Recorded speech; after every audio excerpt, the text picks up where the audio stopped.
My name is Pablo Alvarez. I live in Plano, Texas, and I have 3 sons as well as a wife who have learning differences. I was born in Puerto Rico and we moved to the US when I was young. I met my wife Lola when I was working in Mexico on a 6-month assignment. She was working part-time at the office. We dated for a while, and my first impressions, I guess I would never have thought that she had any kind of learning difference or anything like that.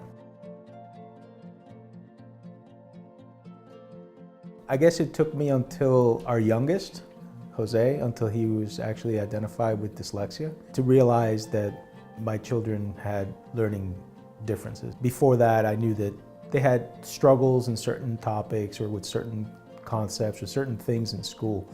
But up to that point, I guess I didn't attribute it specifically to learning issues.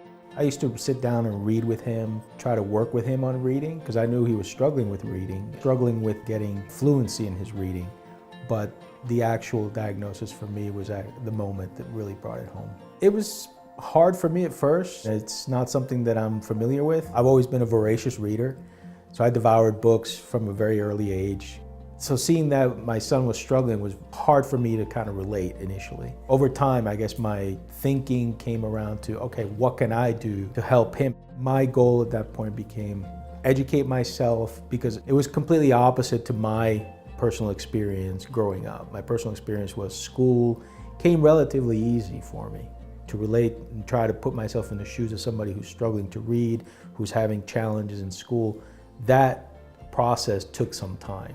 One of the things I think that I do much more now than I did before, I think I engage more in terms of what's going on with my kids in school, obviously attending the meetings with the specialists when we have those meetings and things like that, but just staying more engaged, understanding what's going on with school, helping when I can help, doing homework, things like that. I think it's important to recognize when those challenges exist, and more importantly, to let your children know that it's okay. It's not something to be ashamed of. It's just a different way of learning, and that in order to be successful, you have to adapt to it. And the best way to do that is to confront it head on. My relationship with them has not changed, but perhaps kind of evolved. I've been working more closely with them. I understand more when perhaps they're not performing or doing well in certain classes. I think as parents, sometimes when our kids don't do well, the first reaction is like, oh, I'll try harder.